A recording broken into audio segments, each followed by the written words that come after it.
오늘 함께 나눌 말씀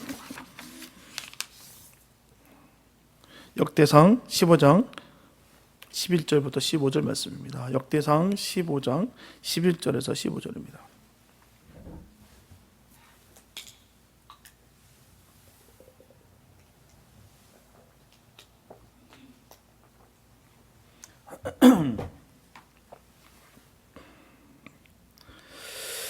역대상 15장 11절부터 15절 말씀입니다. 주님의 귀한 말씀 봉독해 올립니다. 다윗이 제사장 사독과 아비아다를 부르고 또 레위 사람 우리엘과 아사야와 요엘과 스마야와 엘리엘과 암미나답을 불러 저에게 이르되 너희는 레위 사람의 족장이니 너희와 너희 형제는 몸을 성결케 하고 내가 예비한 곳으로 이스라엘 하나님 여호와의 궤를 메어 올리라. 전에는 너희가 매지 아니하였으므로 우리 하나님 여호와께서 우리를 충돌하셨나니 이는 우리가 규례대로 저에게 구하지 아니하였음이니라. 이에 제사장들과 레위 사람들이 이스라엘 하나님 여호와의 궤를 메고 올라가려 하여 몸을 성결케 하고 모세가 여호와의 말씀을 따라 명한 대로 레위 자손이 채로 하나님의 궤를 꿰어 어깨에 매니라. 아멘. 오늘은 법궤를 옮기는 이스라엘 백성들의 이야기 나누면서 은혜를 나눌까 합니다. 처음에는 예루살렘으로 법궤를 옮기자는 이 다윗의 신앙적 결단에도 불구하고 그 일은 순조롭게 진행되지 못했습니다. 결국 어떻게 됩니까? 우사가 죽는 참극을 빚기까지 했다는 거예요. 그래서 법궤는 당분간 가드 사람인 바로 오베데돔의 집에 그냥 머물러 있게 됩니다. 그러나 법궤를 사모하는 다윗의 열정은 다시금 불부터 올랐고요. 드디어 하나님의 명하신 규례대로 옮기게 된 것입니다. 당시 법궤는 하나님의 임재의 상징입니다. 축복의 방편이라 믿었기 때문에 법궤를 모시는 것은 예루살렘의 위상을 높이는 것으로 아주 지대적인 그런 상황이었다라는 것입니다. 그들은 그렇게 믿었어요. 비로소 예루살렘이 정치적으로나 군사적으로나 종교적인 그 중심지가 된다라는 것입니다. 법궤는 하나님이 주신 모세의 십계명 돌판과 또 아론의 쌍난 지팡이와 만나를 담은 항아리를 간직했기 때문에 하나님의 임재의 상징이었다는 것이죠. 분명 다윗에게 있어서 그리고 이스라엘에게 있어서 법궤는 반드시 옮겨와야 되는 아주 필수적인 필연적인 것이었습니다. 반드시 옮겨져 왔어야 돼요. 비록 다윗은 법궤를 옮기는 것에 한 번의 실패는 있었으나 하지만 다시 하나님의 방법으로 법궤를 옮기게 됩니다.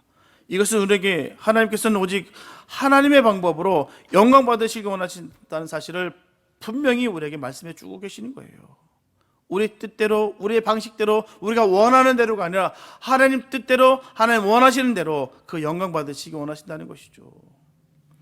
오늘 이 말씀을 통해서 우리에게 주시는 하나님의 말씀을 듣고자 합니다.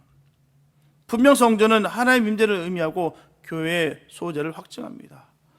그러므로 성전은 그 성도들의 신앙이 표성이 되는 거예요. 그렇기 때문에 성전을 어디에 건축하느냐, 성전을 누가 건축하느냐, 성전을 무엇으로 건축하느냐는 것은 매우 중요한 문제가 아닐 수가 없습니다. 최초의 성전은 이동식 조림식으로 만들어졌어요. 당시 이스라엘 백성들은 애굽을 떠나서 가나안 땅으로 들어가는 나그네 길을 걷고 있었습니다. 그렇기 때문에 일정한 장소에 영구적인 건물을 세울 수가 없었어요. 그들은 정처 없는 방황의 길을 걷고 있었기 때문에 거처를 옮길 때마다 성전도 반드시 이동해야만 했습니다. 우리 아시다시피 유목생활은 참으로 고단한 생활이에요. 옮긴다는 게 쉽습니까? 여러분들 그 마음처럼 쉬운 일이신 것 같으세요? 기반도 안락함도 다 포기해야 되는 그 입장 속에서 말입니다. 선교여행도 마찬가지예요. 선교도요 그냥 가는 거 아닙니다. 가는 과정 속에서도 기도라 영적인 부분은 그 자체하고 말입니다. 이건 당연한 거고요. 그러나 내 몸을 옮기면서 그 스케줄에 따라서 계속해서 이동해서 가야 되는 그런 상황이라는 것입니다. 선교도 쉬운 게 아니에요. 다 포기해야지 할 수 있는 것입니다. 마음이 있어도 갈 수 없는 게 또 선교고요. 주일이라는 것이 다 그런 것이죠. 뭔가를 포기해야지 할 수 있는 일인 거예요. 내 거 다 취하면서 다 누리면서 주일 한다는 것은 어불성설입니다. 그런 주의 종 보지를 못했고요. 그렇게 하는 종들 치고 제대로 된 종 못 봤습니다. 자기가 다 취하면서 잘 되는 거 못 봤어요. 모아는 포기해야 됩니다. 포기해야 하나님의 뜻이 이루어지는 것이죠. 내 뜻을 철저히 꺾어야 하나님의 그 의지가 드러나는 것입니다. 출애굽한 이스라엘 백성들이 시내산에 도착해서 하나님의 율법을 선물로 받았어요. 율법을 요약한 10계명을 돌판에 하나님께서 친히 써주셨습니다. 그리고 이를 보관한 언약궤 혹은 법궤 위에 하나님의 임재를 상징하는 뚜껑이 바로 속죄소 혹은 시은좌입니다. 두 천사의 모양의 그룹이 남북에서 마주보면서 날개를 연하여 속죄소를 덮고 있습니다. 길이가 2.5규빗, 넓이가 1.5규빗, 높이가 1.5규빗으로 된 언약궤를 하나님의 궤, 여호와의 언약궤, 여호와의 궤, 증거궤로 불려왔습니다. 대제사장이 1년에 단 하루입니다. 단 하루에 그 속죄일에 지성소에 들어가서 자신의 죄, 권속의 죄, 그리고 온 백성들의 죄를 위해서 피를 뿌림으로 말미암아 속죄함을 받았습니다. 그리고 하나님께서 구름 가운데서 속죄소 위에 나타나십니다. 그래서 대제사장도 지성소 들어가기 전에 향단에서 분향하여 그 향년으로 증거궤 위 속죄소를 가리워야 됐습니다. 왜요? 그 속죄소를 육안으로 보는 순간 죽고 맙니다. 분명한 것은 성전을 이동하는 것은 이스라엘 백성을 인도하는 모세의 생각대로 이동하는 것이 아니에요. 사람의 생각이 요만큼도 들어있지 않습니다. 성전 위에 머물러 있던 그 불기둥과 구름 기둥이 1년이고 2년이고 그대로 있으면 그 자리에 그대로 머물러 있어야 됩니다. 움직일 수가 없어요. 그러나 불기둥과 구름 기둥이 이동하기 시작하면 성전부터 챙겨서 행진대로에 앞장을 세웠다는 거예요. 하나님이 이끄시는 대로, 하나님이 끌어가신 대로 끌려가는 것이 바로 성도의 삶일 줄 믿습니다. 내 마음대로 가는 것이 아니에요. 내가 원하니까 구름 기둥, 불기둥이 나 위에서 따라와 줬으면 좋겠는데 그렇지가 않다는 것이죠. 그 구름 기둥과 불기둥이 그 자리에 그대로 머무는 순간 움직일 수가 없어요. 내가 원한다고 되는 것이 아닙니다. 그러나 주님께서 옮기시면은 옮겨지는 거예요. 내 생각이 아닙니다. 나는 있고 싶은데, 여기가 너무 편하니까 그냥 여기서 앉아하고 싶은데, 내가 이 짐들 다 불어놨는데 이걸 또 다 싸고 가려니까 너무 귀찮고 어려우니까 하나님 그냥 있으면 좋겠습니다. 아니라는 것이죠. 주님께서 옮기라면 옮기는 거예요. 내 일신상의 편리를 구하고자 그냥 있고 싶어서 있는 거 아닙니다. 주님께서 이끄시면 가는 것이죠. 40년간 하나님의 법궤는 이스라엘의 진로를 인도하셨어요. 하나님의 임재를 육안으로 볼 수 있었던 것은 불기둥과 구름기둥이었습니다. 하나님께서는 법궤를 보관한 회막에서 이스라엘 백성과 만나 주셨어요. 모세는 속죄소 위 곧 두 그룹 사이에서 하나님과 만나 말씀을 나눴습니다. 그런데 성전은 거룩한 곳이요, 성전 안의 기물은 거룩하게 구별된 성문이기 때문에 성전을 이동할 때는 하나님 명하신 규례에 따라서 이동하게 되는 것입니다. 민수기 4장에 보게 되면 성전 이동의 직무는 레위 자손에게 이임된 것을 우리가 읽을 수가 있습니다. 그래서 성막을 걸어 정리하는 것은 아론과 아론의 아들 제사장들의 소임이었다는 것이죠. 제사장들은 휘장을 걸어서 증거궤를 덮고 그 위에 해달의 가죽을 덮고 그 위에 청색 보자기를 씌운 후에 채를 꿰어 매게 했습니다. 이와 같이 성스럽게 보존된 법궤는 가나안 땅 안에 들어간 후에 실로에 모셨어요. 그런데 사사 시대를 지나서 엘리 제사장 때 블레셋과의 전쟁에 이 법궤를 메고 나갔다가 어떻게 됩니까? 블레셋 사람들에게 뺏기고 말았다는 거예요. 그 법궤를 내 우상처럼 부적처럼 그렇게 사용하다가 결국 그 법궤를 뺏겼다는 것이죠. 우린 절대로 지지 않는다. 법궤만 들이매면 저 블레셋은 박살날 것이다라고 자신만만하게 끌고 갔으나 처참하게 무너지고 그 법궤는 뺏겼습니다. 다곤 신상의 포로된 입장까지 하나님을 그렇게 처참하게 끌어내렸다는 거예요. 그들의 오만함과 그들의 교만함으로 말미암아 그 법궤를 뺏어간 이 블레셋 사람들은 재앙을 만나서 결국 법궤를 이스라엘 땅으로 다시 되돌려 보냅니다.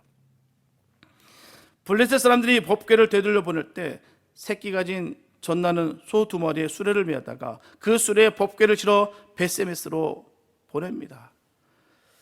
벳세메스 사람들이 이것이 무엇인가 해서 여호와 궤를 들여다보다가 어떻게 됩니까? 70명이 그대로 죽습니다. 그때 사람들이 이 궤를 어떻게 할까를 의논합니다. 그때 기란 여아림 사람들이 와서 산에 있는 아비나답의 집으로 옮겨 궤를 지키게 했어요. 약 20년이 지난 후에 사울이 왕이 됐습니다. 하지만 사울은 법궤에 대해서 관심이 없어요.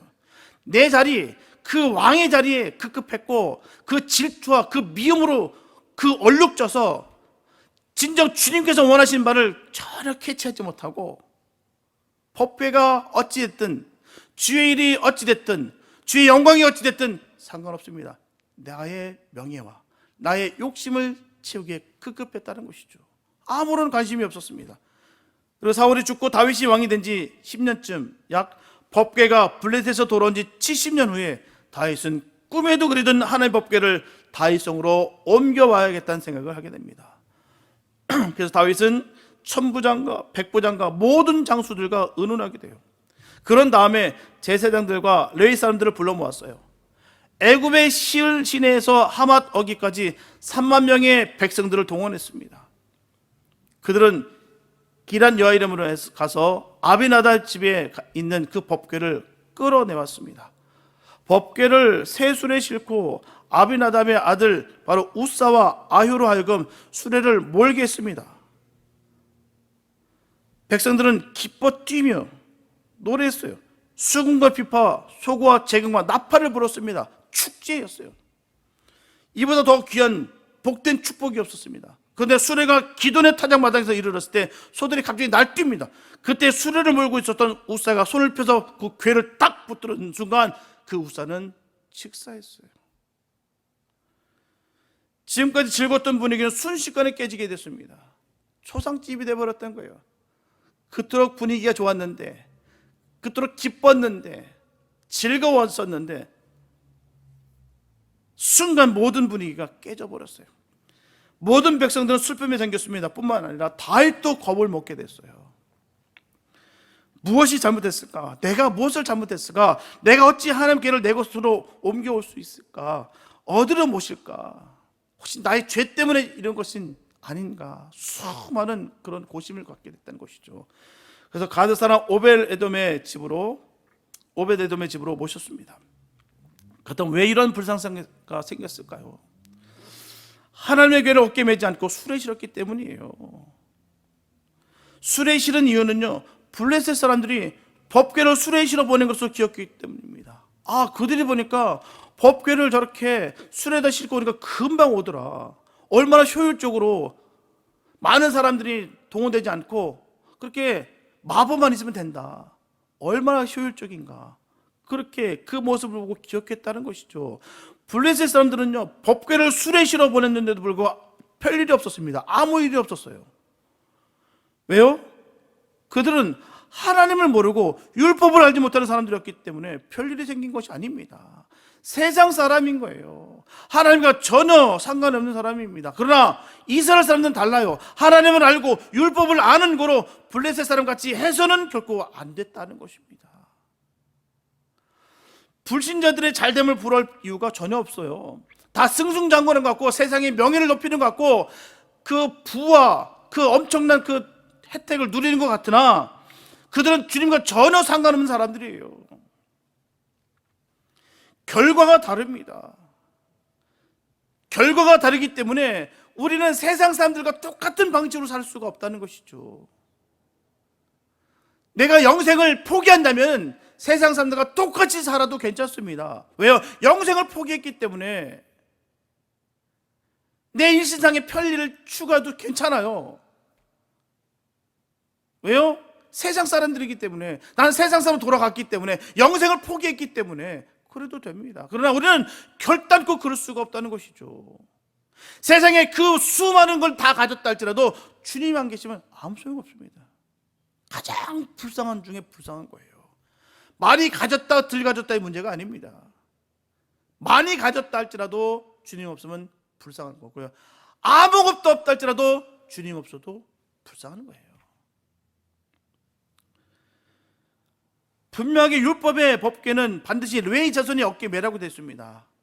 유감스러운 것은요, 다윗은 법궤가 수레에 실어서는 안 된다는 것을 알지 못했다는 거예요. 다윗이 불러 의논한 천부장과 백부장과 장수들도 그 일에 대해서 알지 못했습니다. 하물며 제사장들도 또한 레위인들도 알지를 못했어요. 너무나도 안타깝게도 그 백성 중 누구 한 사람이라도 이 법궤는 수레에 실어서는 절대로 안 됩니다, 어깨에 매야 됩니다 라고 하는 사람이 단 한 사람도 없었다는 거예요. 그 수많은 사람들 중에서도 말이에요. 아무도 없었습니다. 법궤는 절대로 수레에 실으면 안 됩니다, 어깨에 매야 되는 거예요. 하나님의 법입니다. 단 한 사람도 그 말을 전한 자가 없었다는 것이죠. 어느 누구도 법궤에 어깨에 매야 된다는 것을 몰랐다는 것은 율법을 몰랐다는 말이에요. 하나님의 말씀을 몰랐다는 거예요. 하나님의 뜻을 몰랐다는 것입니다. 율법을 상고하지 않았다는 말이에요. 율법 없이 살았다는 것입니다. 하나님 없이 살았다는 거예요. 이렇게 율법이 없이 살면 하나님의 궤를 어떻게 모셔야 하는지를 모릅니다. 절대 모를 수밖에 없어요. 법궤는 하나님이 사람과 함께 계신다는 증거입니다. 그래서 법궤를 바로 모셔야 된다는 거예요. 만약에 법궤를 잘못 모시는 것은 하나님을 잘못 섬기는 일이 되는 것입니다. 분명하게 법궤는 사람 생각대로 취급해서는 절대로 안 돼요. 법궤는 사람 편리에 따라서 취급해서 되는 것이 아닙니다. 하나님이 정하신 대로, 하나님이 명령하신 대로 취급해야 되는 거예요. 하나님이 명령하신 사람이 하나님이 명령하신 방법대로 취급해야 된다는 것입니다. 법궤는 그렇게 다루는 거예요. 하나님은 그렇게 우리가 모셔야 되는 것입니다. 그럼 왜 법궤를 어깨에 매라고 했을까요? 그것은 바로 법궤를 사람 머리 위에 올려놓으라는 말입니다. 법궤는 사람과 같은 위치에 놓아서도 안 되고요, 사람 밑으로 내려놔도 안 됩니다. 법궤는 사람과 같은 위치에 놓으면 안 되는 거예요. 법궤는 바로 사람 머리 위에 올려놔야 됩니다. 여기서 법궤를 사람 머리에 올려놓으라는 말은요, 하나님 제일 주의로 살라는 얘기예요. 하나님의 말씀을 최고로 우선시하라는 말입니다. 그 말씀에 생명 걸라는 거예요. 내가 원하는 대로, 내 입맛에 맞는 대로, 기분과 감정에 따라서 내 믿음과 신앙 지키는 것이 아니라 하나님의 방법대로, 하나님의 뜻대로, 하나님의 의지대로 우리 신앙생활 해야 될 줄 믿습니다. 주님이 그걸 원하시고 우리에게 바라시는 거예요. 그러나 우리는 늘 거기에 거절하고 거부합니다. 늘 배반합니다. 힘드니까 포기하고 안 합니다. 그 길을 피해요. 하나님 제일 주의로 살아가야 되는데 그렇지가 않다는 것이죠. 우리는 살아가면서 우열을 가려야 됩니다. 반드시 선우를 가려야 돼요. 그래서 먼저 할 것은 먼저 하고 나중에 할 것은 나중에 해야 되는 것입니다. 그리고 앞세울 것은 앞세우고 뒤에 세울 것은 뒤에 세워야 되는 거예요. 절대 하나님을 앞서야 될 줄 믿습니다. 말씀을 앞서야 될 줄 믿습니다. 분명한 것은 하나님을 앞세우지 아니하고 말씀을 앞세우지 아니하면 반드시 불상사가 생기는 거예요. 그렇기 때문에 불상사가 생겼을 때 사람의 손으로 막을 한다면 바로 우사와 같은 참변을 당하게 되는 것입니다. 사람의 지혜로, 사람이 원하는 대로가 아니라 하나님이 원하신 대로, 하나님이 이끄신 대로 그렇게 가는 것이죠. 민수기 4장 15절에 보게 되면 규례 중에는 성물은 만지지 말라, 그들이 죽으리라 분명하게 경고하고 있습니다. 어떻게 해요? 성물은 절대로 만지지 말라는 거예요. 만지면 어떻게 된다고요? 만지는 순간 그들은 죽는다. 그래서 말씀은 바로 알아야 되는 거예요. 어설프게 알면 안 됩니다. 어설프게 알기 때문에 우리가 마음대로 하는 말씀을 내 입맛에 맞게끔 갖고 논다는 것이죠. 그러니 죽는지도 모르고 그렇게 생각하는 거예요. 나는 괜찮네, 나는 예외네, 나는 특별 존재이기 때문에 내가 이렇게 해도 괜찮네. 분명히 만지지 말라, 죽으리라. 선악과도 마찬가지예요. 정령 죽으리라는데도 그 따먹는 저와 여러분들 모습이라는 것입니다. 바로 알아야 돼요. 말씀에 익숙하고 통달해야 됩니다. 그래야 하나님을 바로 섬기고 바로 모실 수가 있는 것이죠. 모르면 반드시 죄를 짓게 되는 거예요. 모르고 고집을 부리면 더 큰 죄를 짓게 됩니다. 분명 교회는 법궤를 모시는 하나님의 집입니다. 만약에 법궤를 모시지 못한 성전은 교회가 아니에요. 비록 구약의 모습대로는 아니겠으나 법궤는 율법에 기록한 법대로 마음에 모셔야 되는 것입니다. 율법에 기록된 법대로 모시지 않으면 법궤를 잃어버리게 되는 거예요. BC 586년 느부갓네살 왕이 쳐들어와서 예루살렘 성전을 헐 때 이스라엘 백성들은 법궤를 잃어버렸어요. 법궤를 잃어버린 이스라엘 백성들은 어떻습니까? 바벨론으로 잡혀가서 70년 동안 포로 생활, 아주 비참한 종의 노예 생활을 했다는 거예요. 그 포로 생활하면서 그들은 성전을 사모하고 사모했습니다. 포로에서 돌아와 성전을 재건했어요. 그러나 그 성전에는 모실 법궤가 없었다는 거예요. 다시 돌아왔으나, 다시 와서 성전은 멋지게 만들었으나 법궤가 없는 거예요. 법궤가. 그래서 법궤 없는 성전으로는 형식과 외식의 전당으로 전락하고 말았다는 것입니다. 그 후로 신약으로 넘어와서 예수님께서 십자가 못 박혀 죽으실 때 성전 휘장이 찢어졌어요. 성전 휘장이 찢어짐으로 말미암아 법궤 없는 성전의 허상이 그대로 드러났습니다. 그때 예수님은 자신이 언약의 증거계가 되셨어요. 그래서 예수님의 말씀이 율법이 되셨습니다. 그러므로 신약 교회는 예수를 법궤로 모셔야 되는 거예요. 예수님의 말씀대로 예수님을 섬겨야 될 줄로 믿습니다. 예수를 예수의 말씀대로 섬기지 못하면 법궤를 술에 실고 가는 격이 되는 거예요. 내 마음대로, 내가 원하는 대로, 내 기분대로, 감정대로 이 말씀을 끌어가는 것과 마찬가지라는 것이죠.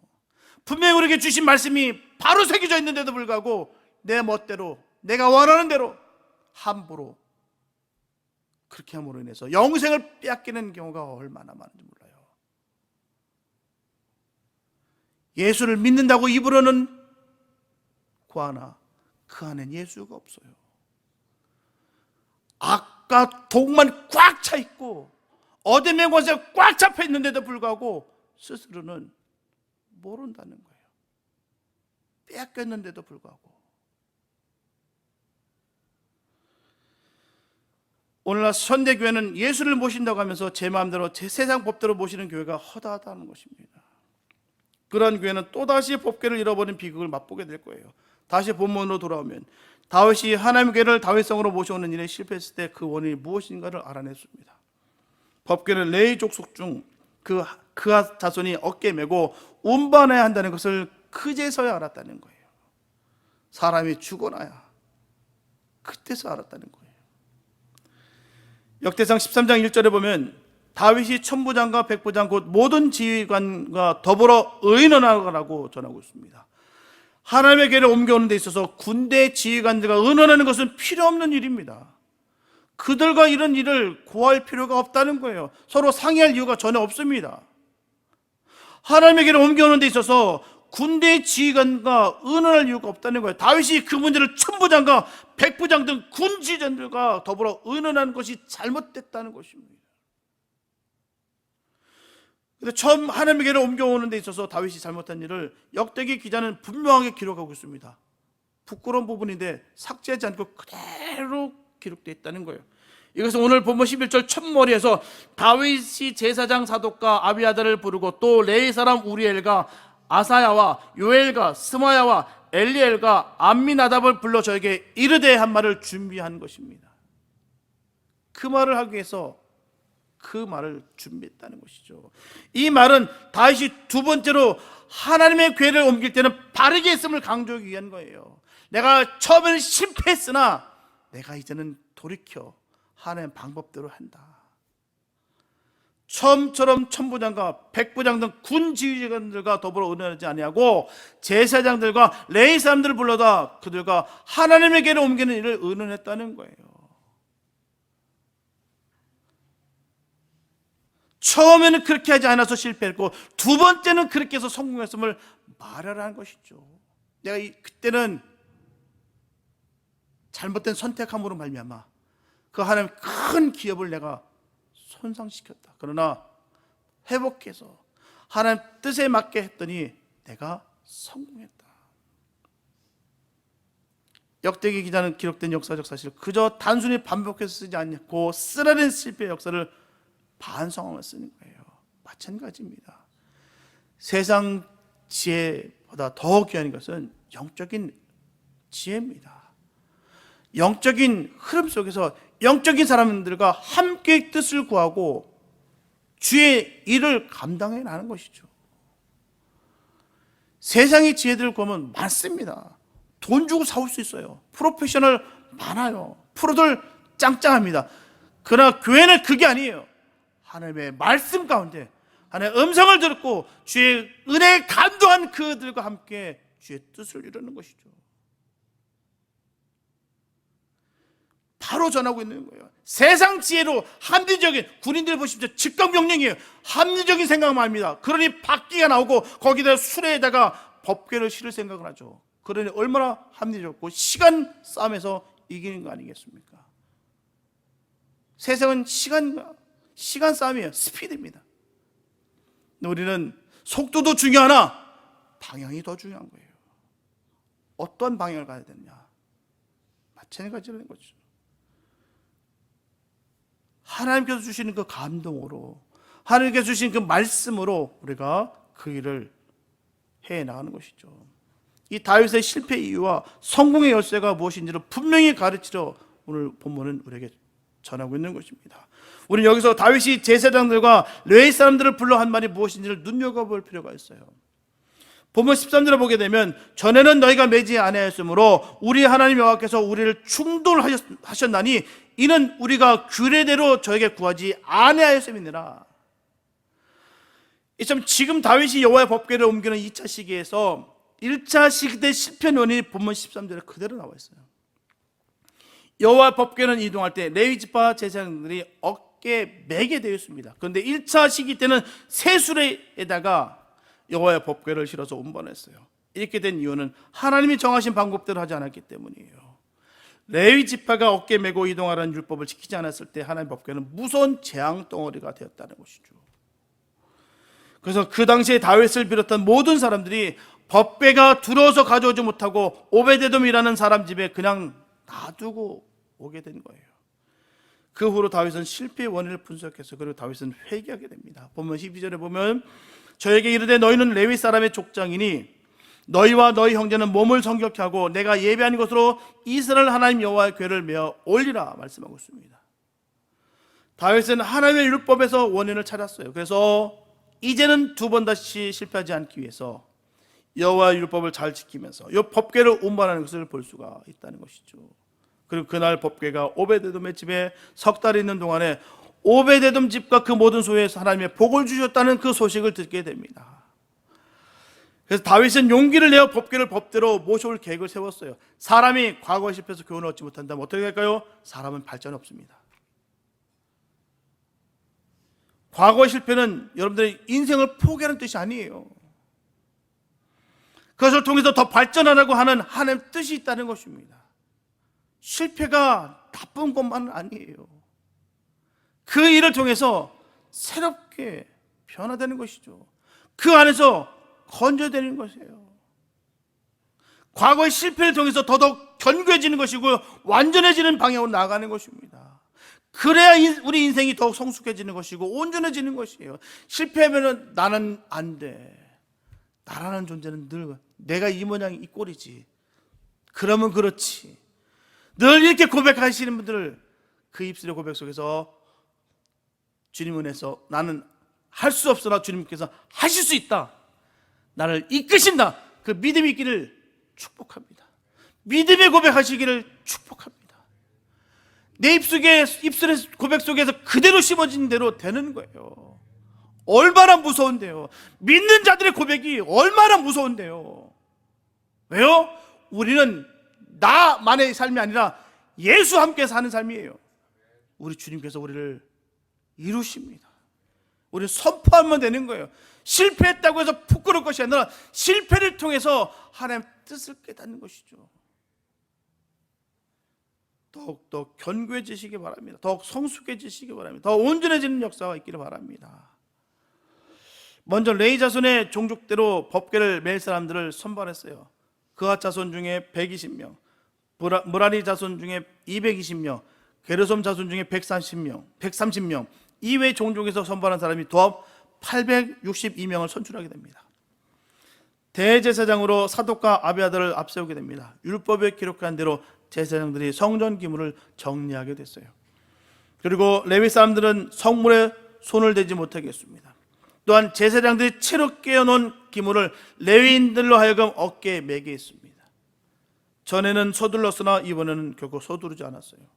레위인들이 법궤를 메고 일어섰어요. 한 걸음을 떼어놓고 두 걸음을 떼어놓습니다. 세 번, 네 번, 다섯 번, 여섯 번째 걸음을 떼놓자 이번에는 법대로 된 줄로 알았다는 거예요. 이렇게 다윗은 하나님의 궤를 두 번째 옮겨 때는 하나님 규례에 따라서 세심하고 진지하게 당부하기를 잊지 않으면서 사람들은 그 당부를 철저히 따랐다는 거예요. 본문 14절과 15절 말씀 보면 이에 제사장들과 레위 사람들이 이스라엘 하나님 여호와의 궤를 메고 올라가려 하여 몸을 성결케 하고 모세가 여호와의 말씀을 따라 명한 대로 레위 자손이 채로 하나님의 궤를 꿰어 어깨에 매니라. 그리고 그 결과는 다윗뿐 아니라 이스라엘 온 백성들의 기쁨과 감사, 찬양과 축복이 됐다는 거예요. 다윗은 소와 살찐 것으로 제사를 드렸습니다. 재금과 수금과 비파를 타고 노래를 부르며 나팔을 불었어요. 다윗은 여호와 앞에서 배 에봇을 입고 춤을 췄습니다. 이처럼 법대로 하나님 궤를 모셔올 때 이런 기쁨이 있다는 거예요. 이렇게 말씀대로 예수를 모실 때 이런 기쁨이 있습니다. 이런 기쁨이 있기를 축복합니다. 주님 때문에 만족함이 느끼는 삶이 되시기 바랍니다. 주님으로 만족하는 삶이 가장 복된 삶인 거예요. 다른 것을 아무리 채워보십시오. 채워지나요? 안 채워집니다. 우리 그렇게 지어지지가 않았어요. 예수로 채워야 우리는 만족하는 삶을 살 수 있는, 그렇게 우리 주님께서 지으신 바 됐다는 것이죠. 세상 거로 채우지 마시고 예수로 채우시기 바랍니다. 주님 한 분만으로 늘 만족하시기 바랍니다. 그 기쁨이 우리에게 있어야 돼요. 그렇다면 무슨 기쁨일까요? 법궤가 오베데돔의 집에 있는 동안에 그 집과 소유가 복을 받은 것처럼 법궤를 모셔오는 다윗성이 복을 받고 다윗 나라가 복을 받게 된 기쁨이었다는 거예요. 이와 같이 말씀대로 예수를 모시면 복을 받게 됩니다. 예수를 모신 집이 복을 받고 교회가 복을 받고 나라가 복을 받게 될 줄로 믿습니다. 분명한 것은 이 기쁨을 아는 사람은 춤을 추고 이 기쁨을 모르는 사람은 춤추는 사람을 멸시한다는 거예요. 다윗이 여호와 앞에서 춤을 추는 것을 사울의 딸 미갈, 바로 다윗의 아내가 창으로 내다보면서 마음속으로 업신여겼어요. 다윗이 돌아와 가족들에게 복을 빌려고 하자 미갈이 전합니다. 왕이여, 그게 무슨 짓이에요? 방탕한 자가 염치 없이 몸을 드러내는 것 같이 하였나이다. 업신여겼어요. 창피합니다. 창피한지 아세요? 왕이 신분, 왕이신 당신이 어떻게 그렇게 채심 어렵게 그렇게 춤을 추면서 할 수 있냐고 꾸짖는 거예요. 미갈은 다윗의 기쁨을 이해하지 못했어요. 그래서 비방한 것입니다. 왜요? 그 기쁨이 없으니까 그 기쁨을 누리는 그 모습을 알 길이 없다는 거예요.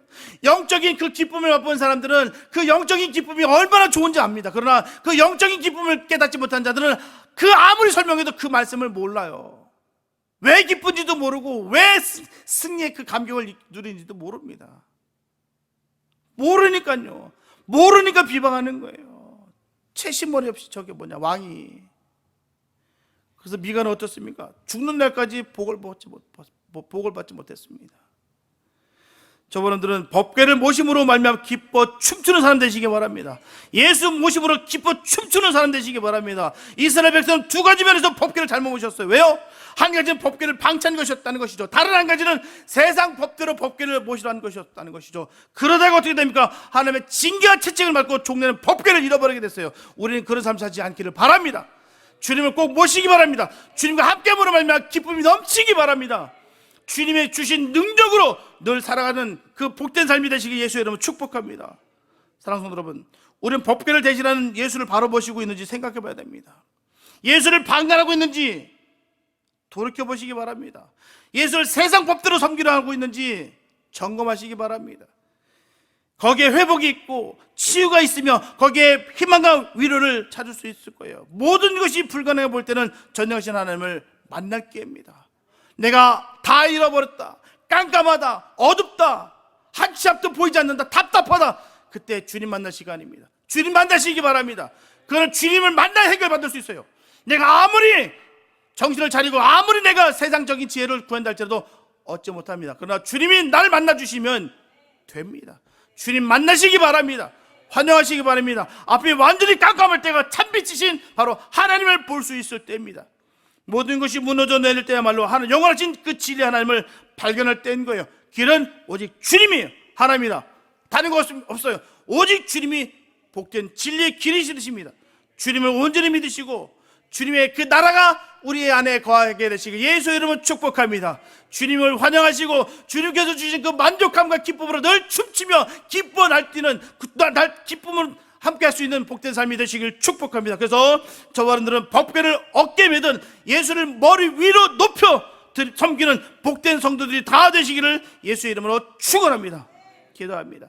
사랑해 주님 감사합니다. 아버지, 주님을 높여드립니다. 주님과 함께하기 원합니다. 내 안에 계신 그 주님이 나의 주인이 되기 원합니다. 하나님, 주님의 방법대로 주님의 뜻대로 살아갈 수 있는 복된 우리가 되게 하여 주시옵소서. 세상이 아무리 요동친다 할지라도 주님이 나와 함께하기에 우리는 끔찍 안 합니다. 하나님, 든든히 세워주시고 충만케 하여 주시옵소서. 늘 할렐루야를 선포하며 주의 이름을 선포할 때마다 악신이 끊어지고 사단이 벌벌 뜨는 역사가 이루어지게 하여 주시옵소서. 주의 크신 능력이 주의 자녀들에게 넘치게 부어주실 것을 간절히 믿사옵고 우리를 구원하신 예수 이름으로 기도했습니다. 아멘.